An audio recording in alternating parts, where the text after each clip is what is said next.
आपण पाहत आहात जीसस इंडिया टीव्ही चॅनल, जे देवाकडून आहे, चॅनल जे स्वार्थ गाजवतं, चॅनल जे लोकांचे जीवन परिवर्तन करतं. पाहत राहा, लाईक करा, शेअर करा आणि सबस्क्राईब करा. या सेवा कार्याला अजून वाढवण्यासाठी तुम्ही हातभार लावू शकता व आम्हाला तुमची आर्थिक मदत करू शकता. ऑनलाईन पेमेंटसाठी खाली दिलेल्या QR कोडला स्कॅन करून आपलं दान देऊ शकता. पुष्कळ लोकांनी आज आपलं जीवन प्रभूला दिलं. बाप्तिस्मा स्वर्गामध्ये जाण्यासाठी सगळ्यात आवश्यक असणारी महत्वाची गोष्ट. शास्त्र सांगतं की पाण्यानं आणि आत्म्याने जन्मल्या वाचून कोणी देवाचं राज्य पाहू शकत नाही. पाहू शकत हा शब्द आहे. जाण्यासाठी आवश्यक असणाऱ्या गोष्टी वेगळ्या आहेत, परंतु देवाच्या राज्याला पाहण्याची सुरुवात बाप्तिस्म्याच्या द्वारे होते. आणि आज बऱ्याच लोकांनी प्रभूला आपलं जीवन दिलं, राज्यामध्ये प्रवेश करून आता देवाच्या वचनानुसार जीवन जगण्याचा करार त्यानं केलेला आहे. आणि बरेच लोक बाहेरून लांबून, अगदी लांबून खूप लांबून लोक आलेले आहेत. ते शिलोवरती प्रेम करतात आणि आम्ही देखील तुमच्यावर खूप प्रेम करतो. कारण तुम्ही आम्हाला जे ओळखता, आम्ही ख्रिस्तामध्ये जे आमचं एक नातं आहे, ख्रिस्तानं सांडलेलं रक्त, आणि रक्ताची नाती तुटत नसतात, नाही का? असं म्हणतात, रक्ताची नाती कधीच तुटत नाही. तसं ख्रिस्ताच्या रक्तातलं नातं, या नात्याचं वैशिष्ट्य सांगू का तुम्हाला? पृथ्वी तलावर जी नाती आहेत, या नात्या संबंधानं येशूनं सांगितलं होतं, पलंगावरती दोघं निजलेले असतील, त्यातला एक उचलला जाईल. म्हणजे स्वर्गामध्ये ही नाती तुटतात, पण जे ख्रिस्ताचं नातं आहे ते स्वर्गामध्ये कायमस्वरूपी असणार आहे. ज्याने बाप्तिस्मा घेतला, ख्रिस्ताच्या नात्यामध्ये त्यांनी प्रवेश केलेला आहे. या रक्ताचं नातं आमच्यामध्ये निर्माण झालं. परंतु हे सगळं होत असताना लक्षात घ्या, बाप्तिस्मा म्हणजे घाबरून प्रभूला समर्पित होणं नाही. कित्येक वेळा लोकांना भीती वाटत, नाही स्वर्गात जायला पाहिजे. आता जगाची घडामोड बघितली तर भूकंप व्हायला लागला. त्या तुर्कस्तानमध्ये 45,000 पेक्षा जास्त लोक मेले, अजून सापडत आहेत प्रेत आणि मरत आहेत लोक. याच्यापेक्षा मोठ्या घडामोडी जगामध्ये घडणार आहेत. प्रलयकारी भूकंप येतील, दुष्काळ पडतील, वेगवेगळ्या पद्धतीच्या मर्या. जसं कोरोनामध्ये आम्ही पाहिलो की हजारो लाखो लोक मरून गेलेले आहेत, त्याची गणती पण नाही. प्रेत पुरण्यासाठी जागा नव्हती. परंतु याच्यापेक्षा मोठ्या घटना जगामध्ये घडणार आहेत आणि त्याची चाहूल जगात सगळीकडे लागली जाते. आता माझा विषय तो नाही. कारण मी गेल्या रविवारी जे सांगायचं तुम्हाला, बऱ्याच लोकांना धडकी भरली, नाही का? काल मला एका सिस्टरने फोन केला आणि ते म्हटलं की मी प्रार्थना करतो ते देवा लवकरात लवकर मला मरण दे, लवकरात लवकर. आणि तेवढ्यात तुमचा व्हिडिओ आला मरणानंतर काय. मी देवाजवळ प्रार्थना केली, थोडंसं जिवंत ठेव, कारण मेल्यानंतर जाणार कुठं हा मोठा प्रश्न आहेच. परंतु एक गोष्ट ध्यानात ठेवा, जन्म मृत्यू, रोजचं जीवन, त्याच्यामध्ये असणारा संघर्ष, ज्या परिस्थितीचा सामना तुम्ही करत आहात, या सगळ्या गोष्टी तुम्ही जिवंत आहात तोपर्यंत चालत राहणार आहे. अपयश येणार आहे, पराजय येणार आहे, कधी उपाशी राहावं लागणार आहे, कधी कुटुंबामध्ये वाद असणार आहे. जिथं मनुष्य आहे तिथं हे सगळं संघर्ष चालूच राहणार आहे. बाप्तिस्मा घेऊ नका. काही लोकांना असं वाटतं बाप्तिस्मा झाला आता सगळं ठीकठाक होणार आहे. नाही, असं लिहिलंय, प्राणी मरतो, मनुष्य मरतो, धार्मिक मरतो आणि पापी पण मरतो. सगळ्यांचं मरण सारखंच आहे. या मरणासंबंधानं जास्त विचार नाही करायचा आणि जगण्यासंबंधानं पण विचार करायचा नाही. मरणानंतरच्या गोष्टीचा विचार करायचा, मरणानंतर. म्हणून हे सगळं चालतच राहणार आहे.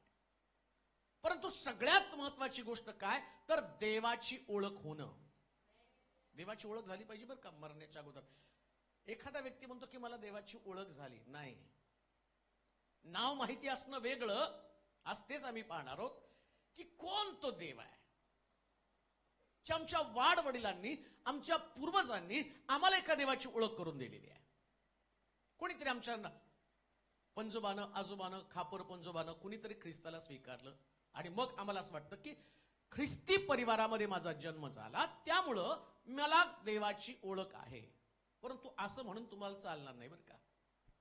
जेव्हा देवाची ओळख होती, परमेश्वर प्रत्यक्ष त्याचं इंट्रोडक्शन किंवा त्याची ओळख तुम्हाला करून देतो. पुन्हा मी तुम्हाला सांगतो, तुमच्या पूर्वजांनी, आजोबानं, पंजोबानं, खापर पंजोबानं कुणीतरी तुम्हाला देवाची ओळख करून दिलेली आहे. पण देवानं स्वतः तुम्हाला त्याची ओळख करून देणं गरजेचं आहे. जी साधू सुंदर सिंगाला दिली ओळख करून, साधू सुंदर सिंग सगळं सोडले आणि ख्रिस्तासाठी मरायला निघले. जी पंडित रामाबाईला ओळख झाली, ज्यांना दर्शन घडलं, ज्यांनी पाहिलं, धार्मिक कर्मकांडापासून स्वतःला अलिप्त करून ख्रिस्तासाठी अलिप्ततेचं जीवन जगणारी स्त्री ती बनली. नारायण वामन टिळकासारख्या व्यक्तीला ज्या ख्रिस्ताची ओळख झाली, ओळख झाल्यावर मनुष्य सगळं काही विसरून जातो. का आता आमच्या जगण्याचा संघर्ष काय? रोज आम्ही देवाजवळ प्रार्थना करतो की देवा आज जेवण मिळालं, उद्या मिळू दे, उद्या मिळालं, परवा मिळू दे, या महिन्यात मिळालं, पुढच्या महिन्यात मिळू दे. एवढीच आमची प्रार्थना. ख्रिस्ताची ओळख झाल्यावर नारायण वामन टिळकाची प्रार्थना काय? मिळो वान्ना मिळो आम्हा ही ओळख झाल्यावर आहे. हो, आमचं जगणंच खाण्यापिण्यासाठी आहे. ज्या दिवशी मिळालं नाही त्या दिवशी आम्ही देवावरती आरोप करतो, देवाला दोष देण्याचा प्रयत्न करतो. म्हणून इंट्रोडक्शन फार महत्वाचं आहे. देव तुम्हाला समजला पाहिजे, ओळख झाली पाहिजे त्याची. आणि एकदा ख्रिस्ताची ओळख झाली ना, पौल काय म्हणतो, ख्रिस्ताच्या प्रीतीपासून मला कोण विभक्त करेल? ओळख झाली हो. आणि मग तो म्हणतो आता मरण, संकट, छळ, उपासमार, दंगे दोपे, बंदीशाळा सुद्धा मला त्याच्यापासून विभक्त करणार नाही. एकदा ओळख झाली की संपलं. पण प्रॉब्लेम काय माहिती का, आम्हाला नेमकी देवाची ओळख झाली नाही, एकमेकाची ओळख झाली बरं का. आम्ही काय होतो माहिती, चर्च मधले सिस्टर मला कळाल्यात कशा आहेत, चर्च मधले ब्रदर मला वाटलं खूप धार्मिक आहेत, पण ते असे आहेत. तुम्हाला देवाची ओळख झाली असती तर त्यांची ओळख करायची गरज पण लागली नसती. म्हणाल का, देवाची ओळख करून घ्या. देवाची ओळख असणारा व्यक्ती, ऐका, या शिष्यांना येशू बरोबर राहताना सुद्धा येशूची ओळख झाली नव्हती बरं का. त्यांच्यामध्ये ईर्ष्या होती, सगळे एकमेकांसंबंधानं आम्ही बघतो की ते खूप त्यांच्यामध्ये बेबनाव आणि तणाव त्या ठिकाणामध्ये होता. पण जेव्हा प्रभू येशू ख्रिस्त पुनरुत्थित झाला आणि शिष्यांना ओळख पटली, तेव्हापासून शिष्य स्वतःचे राहिले नाही तर देवाच्या राज्याचे कामकरी बनले. 3.5 वर्ष वाया घालवली. आणि आज आम्ही त्या देवाच्या ओळखी संबंधानं जाणून घेणार आहोत की देवाची ओळख आम्हाला व्हायला पाहिजे. कोणतं तुमच्या देवाचं नाव आहे? कोणी तुम्हाला विचारलं तुमच्या देवाचं नाव काय? मग आम्ही म्हणतो येशू. त्याच्या पलीकडे जास्त धार्मिक असेल तर मग सगळी नावं पटपट, जेव्हा निसी, जेव्हा शालोम, नाही का. उलट आम्हाला असं वाटतं की निबंध जास्त दिल्यावर जास्त मार्क मिळते, वेगवेगळ्या नावात आणि आम्ही प्रगट करत राहतो. बरं, नावाचं पण एक वैशिष्ट्य आहे बरं का. एखाद्या व्यक्तीला ज्या पद्धतीचं मदत देवाकडनं पाहिजे असते ना, आणि त्या पद्धतीचं नाव तो घेतो. ज्याला विजय पाहिजे असतो तो म्हणतो यहोवा निसी, परमेश्वर माझा विजय, ध्वज. ज्याला बघा प्रार्थना करताना तुम्ही प्रार्थना बघा, आरोग्याची प्रार्थना, यहोवा राफा, त्याला बसल्या माराच्या फटक्याने. मग तुम्हाला प्रगट झाला यहोवा राफा. जसं तुमचं मन तसं तुम्ही देव. पण देव स्वतःला कशा पद्धतीने प्रगट करतो ते आम्ही वाचणार आहोत आणि कसं परिवर्तन होतं ते पण पाहणार आहोत. निर्गमाच्या पुस्तकाच्या 3ऱ्या अध्यायामध्ये 10 पासून 15 पर्यंत तुमचं टायटल राहील, मी आहे तो आहे. मी आहे तो आहे. वाचा. तर आता चल तू मिसर देशातून माझे लोक इस्रायल वंशज यास बाहेर काढावे म्हणून मी तुला फारोकडे पाठवतो. तेव्हा मोशे देवाला म्हणाला फारोकडे जाऊन इस्रायल वंशजास मिस्रातून काढून आणणारा असा मी कोण? देव म्हणाला खचित मी तुझ्या बरोबर असेल. मी तुला पाठवलं. याची तुला खून हीच तू लोकास मिस्रातून काढून आणल्यावर याच डोंगरावर तुम्ही देवाची सेवा कराल. तेव्हा मोशे देवाला म्हणाला पहा मला तुमच्या पूर्वजांच्या देवाने तुम्हाकडे पाठविले आहे, तुम्हाकडे पाठवलं आहे. असे मी इस्रायल वंशजाकडे जाऊन त्यास सांगितले असता त्याचे नाव काय, त्याचं नाव काय असे मला ते विचारतील, तेव्हा मी त्यांना काय सांगू. देव मोशेला म्हणाला, मी आहे तो आहे. आता काय प्रॉब्लेम झाला माहिती का, या मोशेला त्या पर्वतावर देवानं दर्शन दिलं. ऐका बरं का, फार सुंदर आहे. आता हा मोशे देवाशी संभाषण करत आहे आणि देव त्याला सांगत आहे की माझ्या लोकांना तुला माझी ओळख करून द्यायची, आणि या लोकांना मिस्रामध्ये 450 वर्ष मी त्यांना बंदिवासात ठेवलं आणि आता मला तिथून बाहेर काढायचंय. आता मोशेला मोठा प्रश्न पडला, मी त्या लोकांकडे जाईल, आमचे पूर्वज आहेत आणि ते मला विचारतील कोणत्या देवाने तुला पाठवलं. प्रश्न तोच आहे, कोण आहे तो देव ज्या पर्वतावर तुला दर्शन दिलं आणि तो आम्हाला सांगतो या मिस्रातनं बाहेर पडा, मिस्रातनं बाहेर या, आणि मी सांगतो त्या डोंगरावरती उपासनेला जा. त्याला प्रश्न पडला, या देवाचं नाव आहे तरी काय. मग आता काय झालं माहिती का, देव त्याला वेगळं नाव दाखवतो. त्याला दोन कारण आहेत.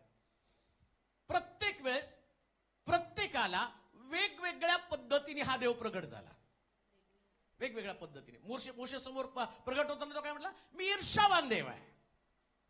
मग देव म्हटल्यावर त्यांना कळलं की ईर्ष्या. याकोबाला प्रगट झाला, तो म्हणतो पनिएल, म्हणजे तिथं झुंज दिली. आता तो काय म्हणतो, पनिएल देव. मग आणखीन काही ठिकाणी तो म्हणतो मी यावे देव. आता सांगा, हे पूर्वज ज्यावेळेस यातलं एखादं नाव घेईल तर प्रत्येक घराण्याला वेगवेगळ्या पद्धतीनं हा प्रगट झालेला देव आता त्या घराण्यामध्ये फूट पडणार आहे. कोणी म्हणेल पनिएलचा देव, पनिएल म्हटलेलं ठिकाण, त्या ठिकाणात दर्शन दिला देव. कोणी म्हणेल यावे देव, कोणी म्हणेल यहोवा निसी देव, कोणी म्हणेल जेहोवा जायरा देव. आता एवढा सगळा गोंधळ होऊन लोकांमध्ये फूट पडण्याच्या ऐवजी आणि देवानं दुसरी गोष्ट त्याचं वेगळं नाव प्रगट करण्याचं कारण काय माहिती का, त्या व्यक्तीला देवाचं खरं स्वरूप म्हणजे देव नेमका काय ते पण त्याला समजावं. पहिली गोष्ट, एकच देव आणि त्या देवाचं नाव सगळ्याला कॉमन राहील. तो म्हणतो मी यहोवा निसी आहे. मी आहे तो आहे, ज्या नावानं तुमच्या पूर्वजांना मी विजय दिला तेच माझं नाव, अजून पण मी बदललो नाही. मी जो आहे तो आहे, जो मी विजय देणारा, जो मी सुटका देणारा, मी जो समृद्धी करणारा, मी जो आरोग्य देणारा देव आहे. आता तुझे पूर्वज विचारतील काय तो यहोवा निसी देव आहे का, त्यास तू त्यांना सांग मी जो आहे तो आहे. अजूनही माझी शक्ती, माझी ताकद, माझं सामर्थ्य कमजोर झालं नाही. ज्यास तुमच्या शत्रूच्या विरोधात मध्ये मी लढेल, त्यास लढताना मी त्याच पद्धतीने लढेल जसं मी तुमच्या पूर्वजांच्या वतीनं लढत होतो. आणि म्हणून तिथं असं म्हटलं की तो म्हटला तुझं नाव काय, तो म्हटला मी आहे तो आहे. देवाला काय सांगायचं होतं माहिती का, मी आहे तो आहे. या मागचं देवाची धारणा काय माहिती का, देव कधी बदलत नाही. काही लोकांना देवाला मॉडर्न देव पाहिजे. देवाने आता थोडंसं आपल्या विचारसरणीमध्ये बदल करावा, नाही का, आम्हाला वाटतं. नाही, देवाचे विचार थोडेसे बदलले पाहिजे. मी असं म्हणतो की देव तुमच्यापेक्षा जास्त ऍडव्हान्स आहे, खूप ऍडव्हान्स आहे बरं का. तुमच्याकडं आता laptop, computer, CCTV camera, hard disk, अजून कुठलं ते आलं, पेन ड्राईव्ह, अमक तमक.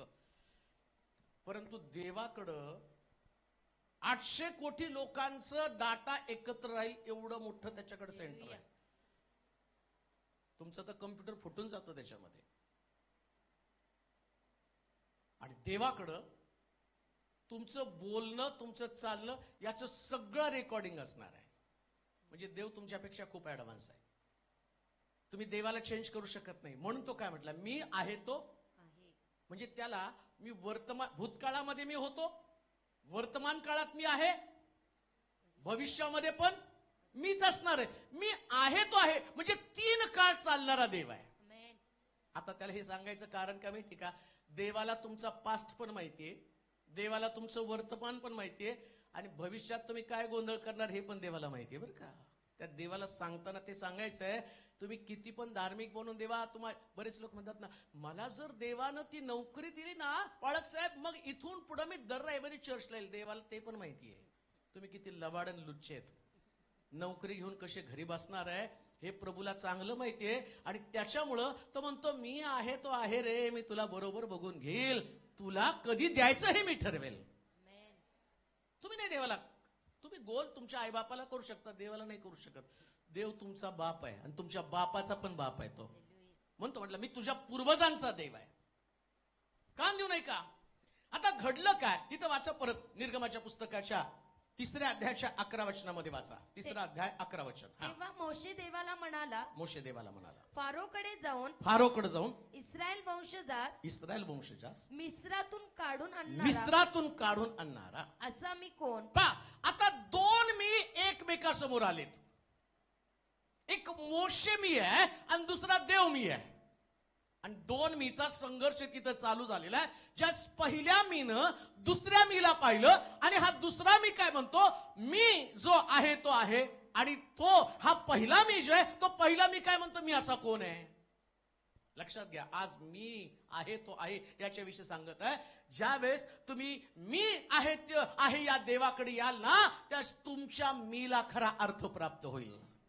तुम्ही कोण आहात. तसं मोशे देवाकडे प्रश्न करतो, मी कोण आहे. अरे मी लोकांना जाऊन सुटका करावी, दुसऱ्या भाषेमध्ये मी लोकांसमोर एक अशा पद्धतीचं आयडल व्हावं की लोकांनी मला अनुसरावं, लोक माझ्या मागे यावेत, असा मी कोण आहे. लक्षात घ्या, या जगामध्ये प्रभूनं तुम्हाला जन्माला घातलं ना, ते जन्माला घातल्यावर बसण्यासाठी जन्माला घातलं नाही. तुम्ही लाखोंचं नेतृत्व करावं, अनेक लोकांसमोर तुमचं आयडल तयार व्हावं, याच्यासाठी प्रभूनं तुम्हाला पाठवलेलं आहे. आणि ज्या दिवशी तुम्हाला मी आहे तो आहे या देवाची ओळख पटेल, ऐका, मी आहे तो या देवाची तुम्हाला ओळख पटेल, तर तुम्ही पूर्वीसारखं साधारण जीवन जगणार नाही. जसं मोशे त्या ठिकाणामध्ये डोंगरावरती आणि डोंगराच्या पायथ्याला मेंढरं चारण्याचं काम करत होता, परंतु 40 वर्षानंतर एक ट्विस्ट त्याच्या जीवनामध्ये आलं. त्याला मी आहे तो आहे या देवाची ओळख पटली. आता मोशे मेंढरं चारत नव्हता, तर त्याची हजारोच्या संख्येने मेंढरं नव्हती, तर 30 लाख लोकांचं नेतृत्व करणारा अशा प्रकारचा हिरो तो बनला. आहात कुठं. ज्या दिवशी मी आहे मी आहे आणि मी या दोघांचा सामना होईल, त्यास तुम्ही मी आहे देवासमोर जाल, त्या दिवशी तुमच्या जगण्याला अर्थ येईल आणि तो तुमच्या जगण्याचा अर्थ सांगेल. जसा मोशे म्हणतो, देवा मी कोण आहे, त्यास देव त्याला सांगतो, तू बोबड्या ओठाचा मनुष्य नाही, तर तुझ्या मुखाला मी शब्द पाठवणार. अहरोन पण तयार करून ठेवला, पण माझी इच्छा आहे की मी आहे तो आहे तुझ्या बरोबर यावं आणि तुझ्यातला मी संपून जावा. आणि आता तुझ्या मुखामध्ये एक मिल आणि तो मुखातला मी कसा असेल, माझ्या बरोबर मी आहे तो आहे. ज्या दिवशी तुमचा मी संपतो ना, मोशेचा प्रश्न आहे, वाचा परत ते वचन. तेव्हा मोशे देवाला म्हणाला, फारोकडे जाऊन इस्रायल वंशजास मिस्रातून काढून आणणारा असा मी कोण. आज तुमच्याकडे पण हाच प्रश्न आहे. असा मी कोण आहे की मला गव्हर्नमेंट जॉब लागावा, काय मला बुद्धी आहे, काय मला ज्ञान आहे. असं कोण मी मुलगी आहे की मी चांगल्या घरातच माझं लग्न व्हायला पाहिजे. अशी कोण आहे मी. काही लोक म्हणतात असं काय माझ्याकडे प्रॉपर्टी आहे की एक मोठा बंगला माझ्याकडे असावा. पण ज्या दिवशी मी आहे तो आहे या देवाची ओळख पडते ना, त्यास देव तुम्हाला तुमचं अस्तित्वच बदलून टाकतो. प्रिया, प्रॉब्लेम तोच आहे. काय झालं, आमची गाठच पडली नाही त्याच्या बरोबर. म्हणून म्हटलं देव माहिती आहे, देव माहिती आम्हाला. पूर्वजांनी सांगितलेल्या, लोकांनी साक्ष सांगितल्या, आमच्या पूर्वजांनी आम्हाला दिलं. ते म्हटले तू ख्रिस्ती आहेस, तुला डोक्याला टिकली नाही लावायची, लग्नात तुला हळद नाही लावायची, का तर तुला ते चालत नाही. एकाने सांगितलं मला, जरा सांगा ना लग्नात हळद लावणी स्पेशल उपचार. बरं आला तर सांगून टाकतो. आता त्याचा सारखा मला मेसेज येतो, लग्नात हळद लावायची का नाही ते एकदा युट्यूबला सांगा. ते लग्नाचा विषय लग्नाच्या वेळेस पण आलं तर सांगून टाकतो. पूर्वजांनी सांगितलेलं काय. पूर्वजांनी सांगितलं आपण ख्रिस्ती आहोत आणि आम्ही परराष्ट्रीय लोकांच्या हातामध्ये हात घालून जायचं नाही, नियम आहे देवाचा. मग आता लग्नामध्ये हळद आम्हाला सांगितलं का लावतात इथं. आता फॉरेन मध्ये लावतात का हळद? आमच्याकडं रंगपंचमीच्या पेक्षा डेंजर हळद असते नाही का. मी खेळायचो, मला आठवतं ते चांगलं, माहित नव्हतं. तर एका गल्लीतनं दुसऱ्या गल्लीत माझा मित्र राहिला, त्याला हळद लावायला जातो. अरे तो म्हटलं घरात तुझ्या लग्न आहे, माझ्याकडे काय आलास तू लावायला हळद? नाही म्हणलं आमची हळद अशीच असते. बरं आता लग्नामध्ये हळद लावायला पाहिजे, कशाला लावायला पाहिजे? बरं अजून एक गोष्ट मला सांगतो. लग्नात हळद लावला नवरा नवरीला त्यांना घरातच बसवतात. का बसवतात? बाहेर गेलं की भूत लागतं. बाहेर गेले काय लागतं? मग तरी हळद लावता भूत लागावं म्हणून. म्हणजे तुम्ही काय त्या भूताला म्हणता का या या या या घर साफ केलंय, रंगून ठेवलंय, या सिस्टरला या आमच्या मुलीला रंगवलंय, भूता येऊन घुस तिच्यामध्ये.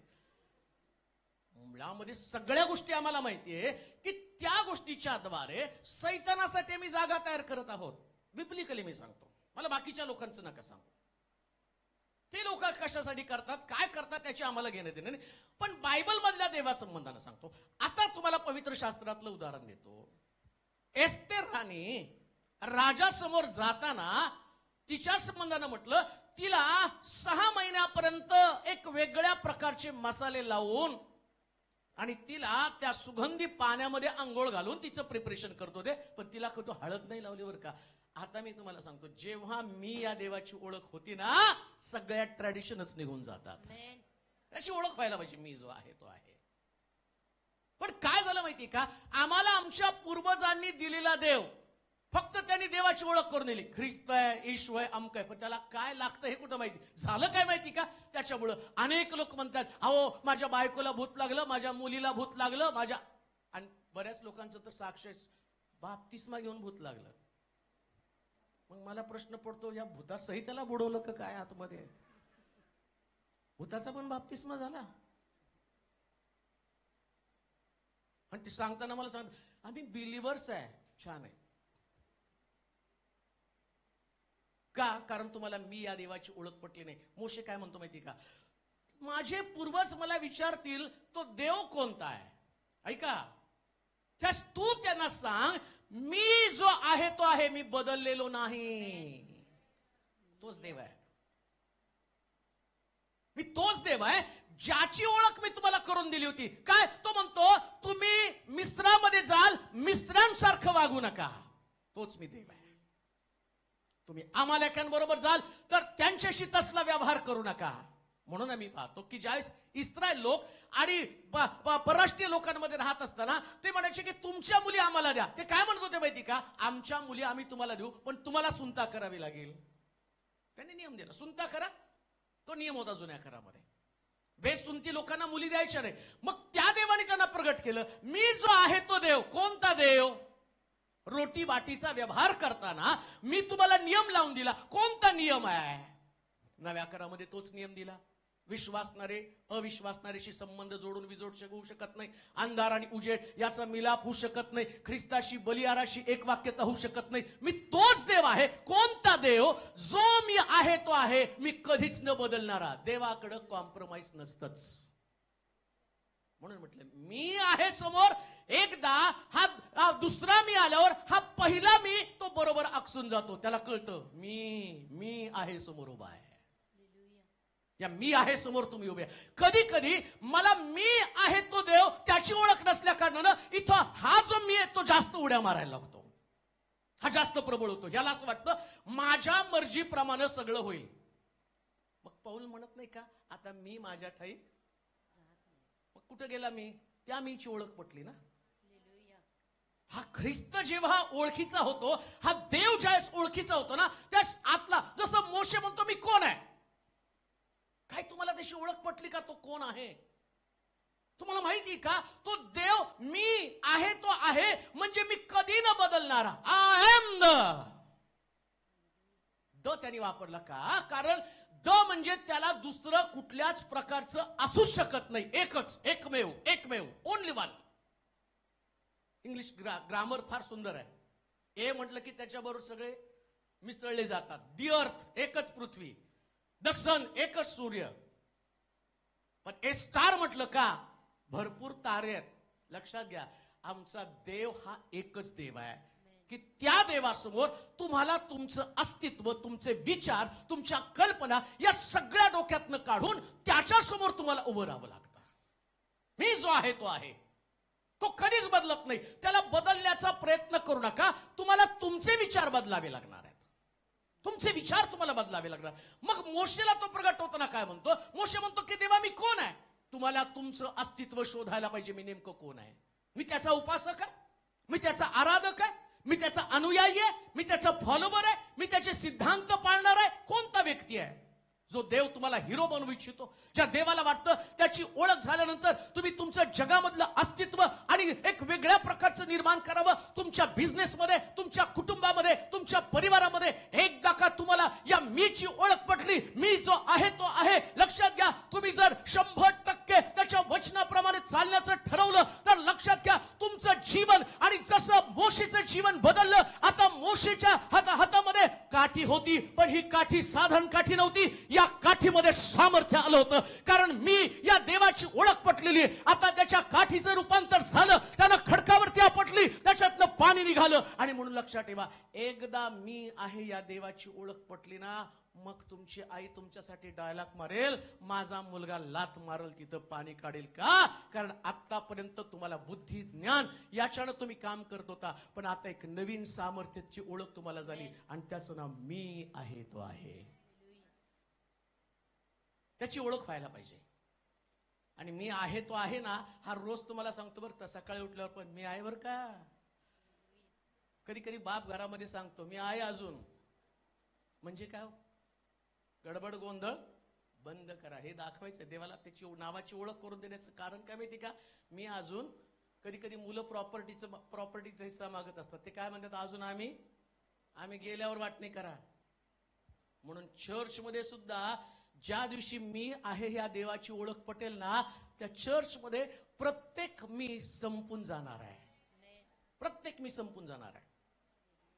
मोशेनं पहिले प्रश्न केला, देवा मी कोण आहे तुझ्या समोर उभं राहणार? आज मंडळांमध्ये, परिवारामध्ये संघर्षाचं कारण काय? त्याचं कारण एकच आहे, हे सगळे मी उभे आहेत आणि जो मी आहे तो आहे तो चर्च मधनं बाहेर गेलेला आहे. आज परिवारामध्ये पण तेच आहे, सगळे मी उभे आहेत. प्रत्येकाला वाटतं माझ्या मर्जीप्रमाणे माझी हुकूमत माझ्या घरामध्ये चालली पाहिजे. मग कधी कधी मुलगा बापा विरुद्ध, मुलगी आई विरुद्ध, सासू सुने विरुद्ध, सून सासू विरुद्ध, भाऊ भावा विरुद्ध. याचं कारण काय? या मीनं संघर्ष केलेला आहे. हा मी जो आहे तो प्रबळ झालाय घरामध्ये, पण इकडं देव त्या ठिकाणामध्ये म्हणतो मी आहे तो आहे. मग मी आहे तो आहे आल्याबरोबर, याचं इंट्रोडक्शन झाल्याबरोबर हे सगळे मी आपापल्या जागेवरती बसतात.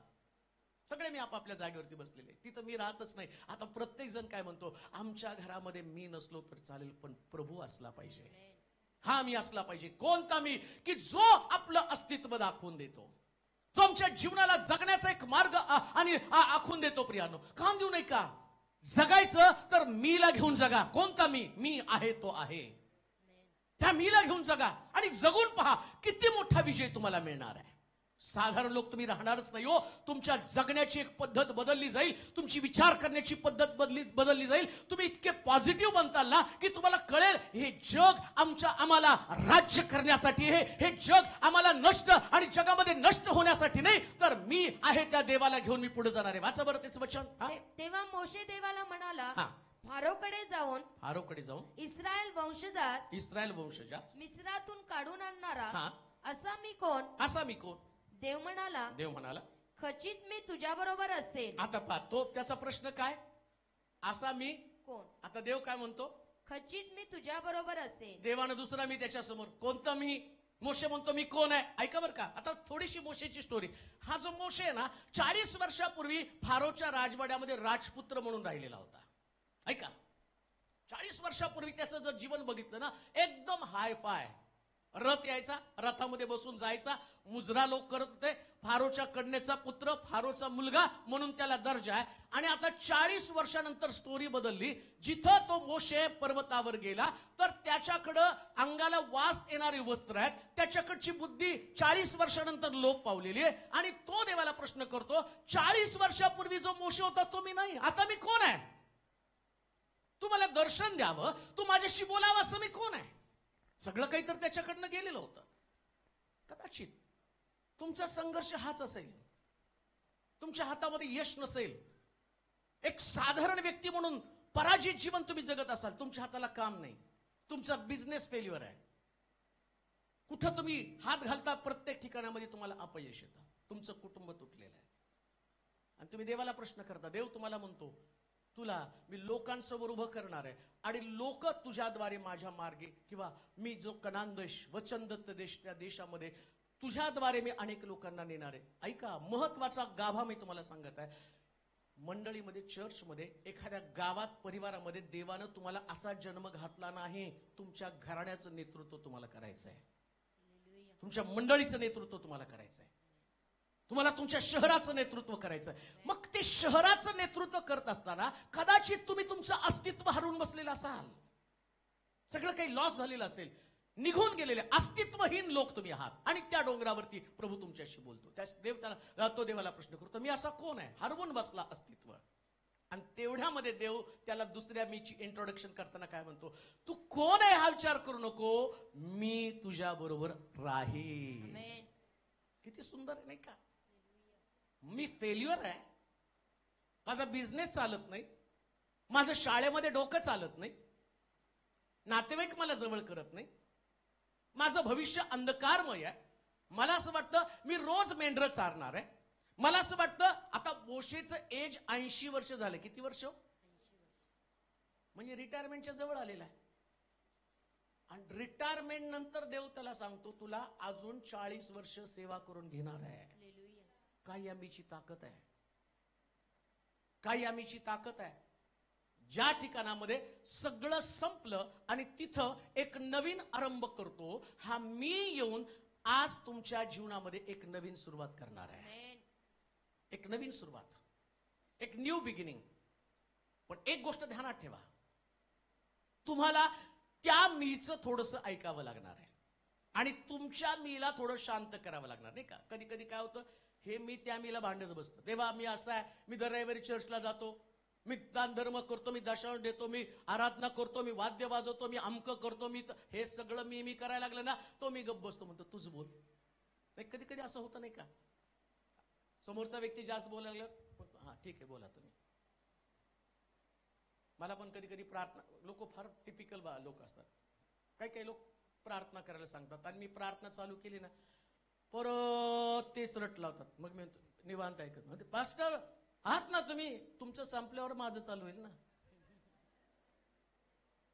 अहो तुम्ही एकच कॅसेट 10 वेळा लावायला लागल्यावर मी कधी प्रार्थना करायची? आणि मग मी प्रार्थना चालू केलं तर त्यांच्या डोक्यात येत नाही, ती प्रार्थना चालू तरी त्यांचं चालू असतं, ते असं झालं, ते तसं झालं, आणि तीच कॅसेट रिवाइंड करून करून करून करून करून. मग मी एकदम मोबाईल ठेवतो, शांत, डोळे मिटतो, 10 मिनिटं 15 मिनिटं यांना काय बोलायचं बोलू द्या, माझी एक झोप पण होऊन जाईल, मी पण डोळे मिटून पडतो. तुम्ही देवासमोर मी करायला देव तुमच्याकडे बघल का? हो, देव अशा लोकांना शोधत असतो जो आपला मी काढतो आणि त्या मीला सरेंडर होतो. त्या लोकांकडे प्रभू पाहतो. कोण आहे? तुमचं एज्युकेशन, तुमचा पैसा, तुमचं ज्ञान, तुमचं सामर्थ्य याच्याकडे देव पाहत नाही. दाविदाचं मिखल त्याच्याकडे पाहून म्हणते, इस्रायलाचे राजे कराच्या कोशासमोर नाचत असताना एखाद्या हलकट मनुष्यासारखं सामान्य मनुष्यासमोर नाचत असताना काय सुंदर दिसत होते, त्यांनी त्याचा मी कधीच काढून टाकला. तर काय म्हणतो, तुझा बाप शौल मी आहे का? सुरुवातच करताना काय केलं? तुझा बाप, तू, मी नाही त्याची सुरुवात केली. तुझा बाप शौल याला राजगादीवरून काढून माझ्यासारख्या मेंढर चारणाऱ्याला त्यानं राजगादीवरती बसवलं. यानं हे मी पुसलं आणि त्या मीला उंच केलं. तुमच्या जीवनामध्ये फक्त तुम्ही त्या मीला उंच करा. कोणता मी? जो मी आहे तो आहे. एकदा पहा तुम्ही तुमच्या जीवनामध्ये ही गोष्ट तुम्ही करा की माझ्याकडं माझं ज्ञान काम करत नाही.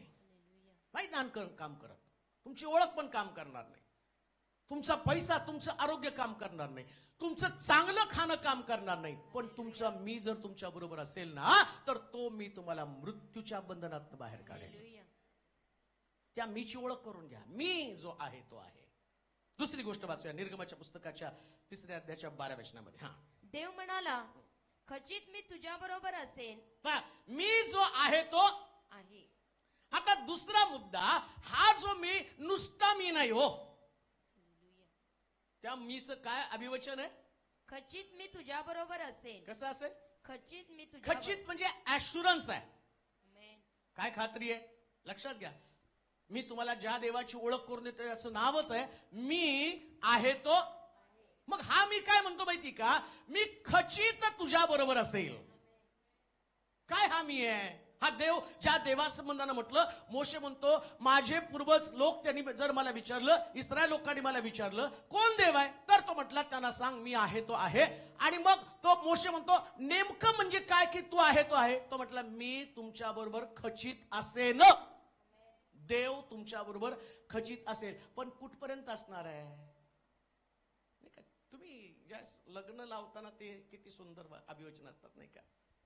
नवरा बायको इतके लाजत मुरडत, बिचारा नवरा तयारून बसलेला असतो, वाट बघत कधी ती कधी ती कधी ती. मग वाजत गाजत तिला घेऊन येते मस्त तिच्या पाठीमागं दोघी चौघी ते लांब लचक झागा तिचा, येताना फुलं टाकत टाकत नाही का. फार सुंदर दृश्य असतं. पाळक पण एक साईड असतो, त्याचंही पुस्तक तयार असतं, त्याच्या घोषणा बिषणा सगळ्या होतात. मग तो काढतो आणि वाचतो. बोला पसंत आहे पसंत आहे. तेव्हा ती एकदाच उरकून घ्या, काय बोलायचं ते बोलून घ्या, कारण सगळं त्याच्यामध्ये काय विशेष नसतं. सुखात दुखात अमक्यात तमक्यात मी तुला साथ देईल. परवा एका मुलाचा मला फोन आला, इतकं वाईट वाटलं. म्हटलं पास्टर माझं एका मुलीशी लग्न ठरलं आणि तो बिचारा त्याच्या सासूसाठी सारखा प्रार्थना करायला सांगायचा की माझी सासू आजारी आहे आणि तुम्ही तिच्यासाठी प्रार्थना करा. त्याच्या नेहमी प्रार्थनेसाठी मला कॉल यायचा. मध्ये मध्ये त्याचं प्रार्थनेला फोन यायचं बंद झालं. मला माहित नाही की काय झालं नेमकं. त्याच्या सासूला आरोग्य मिळालं, सगळं झालं. आणि मग मागच्या आठवड्यामध्ये त्याचा कॉल मला आला, पास्टर मी खूप डिप्रेशन मध्ये, खूप निराश आहे. म्हटलं झालं काय? एक ऍक्सिडेंट झाला. ऍक्सिडेंट मध्ये माझ्या कमरेचं जो मणका आहे त्याला धक्का लागला आणि त्यामुळं गेलं 6 महिने मी बेडवरती पडून होतो. मला हालचाल पण करता येत नव्हतं. पण 6 महिन्यामध्ये एवढ्या जीवनामध्ये घटना घडल्या. जी मुलगी माझ्यावर लग्न करणार होती तिने त्याच दिवसापासून माझा फोन ब्लॅकलिस्ट मध्ये टाकून दिला. तिने माझ्याशी संबंध तोडून टाकले. मी एकटा पडलो. घरातले लोक पण मला कंटाळले आणि घरातले लोक पण त्यांच्यासाठी आता मी जड झालो. लक्षात घ्या, ज्या वेळेस तुमची परिस्थिती बदलती, ज्यांच्यावर तुम्ही प्रेम करता ते सगळे तुम्हाला सोडतात. पण हा मी काय म्हणतो, मी खचित तुझ्या बरोबर असेल. मी खचित तुझ्या बरोबर असेल. व्यक्तीवरती प्रेम करण्याच्या ऐवजी, पैशावरती प्रेम करण्याच्या ऐवजी मी जो आहे, मी खचित तुझ्या बरोबर आहे, त्याच्यावरती प्रेम करा. हे जग फार भयानक अशा प्रकारचं जग. ह्या जगामध्ये विश्वास असणारी व्यक्ती तुम्हाला सापडणार नाही. कोणीच व्यक्ती विश्वासू नाही बरं का. आणि मी कोणाला दोष पण देत नाही विश्वासू असणं आणि नसणं याच्यासाठी. का माहिती का? मनुष्य स्वभाव हा बदलणारा स्वभाव असतो. म्हणून तर देवासंबंधाने म्हटलं मी. आता समजा माणूस जर खंबीर राहिला तर तो देवच होईल ना. सोपं आहे लॉजिक. तो तुम्ही कधी न बदलणारा देव आहे. याचा अर्थ माणसं पाणी रे पाणी, रंग कैसा म्हणजे जिसमे मेला दो, पिवळ्यात घातलं तर पिवळं, निळ्यात घातलं तर निळं, लाल मध्ये घातलं की कशात घाला तसा मी होणार आहे. हे माणसं बदलतात पण आमचा प्रभू कधी बदलत नाही बरं का. आणि या देवाचं वैशिष्ट्य 100% ऍश्युरन्स देत असताना, जसं पत्नी पतीला म्हणतो, पती पत्नीला म्हणतो मी सुखात दुखात रोगात आरोग्यात शेवटपर्यंत तुझ्या बरोबर राहील, पण ते कधीच राहत नाही. कधीच नाही राहत. मग का घटस्फोट होतात? का तुटत आहेत लग्न? कित्येक लोकांचे तुमच्याकडे पण कॉल येत असतील, जे कॉल अटेंड करणारे 4-5 लोक आहे. कशी रडतात ती, नाही मला माझ्या नवऱ्याकडे राहायचं, पण नवरा तिला घेत नाही, कंप्लेंट करतो पोलीस चौकीमध्ये, वादविवाद, त्याला ती नको असते, कंटाळलेला असतो, त्याला असं वाटतं की नाही आता ही मला नकोच आहे. काही लोक काही आणि काहींचं कॉल येतात, ते सांगतात मुलगी झाली म्हणून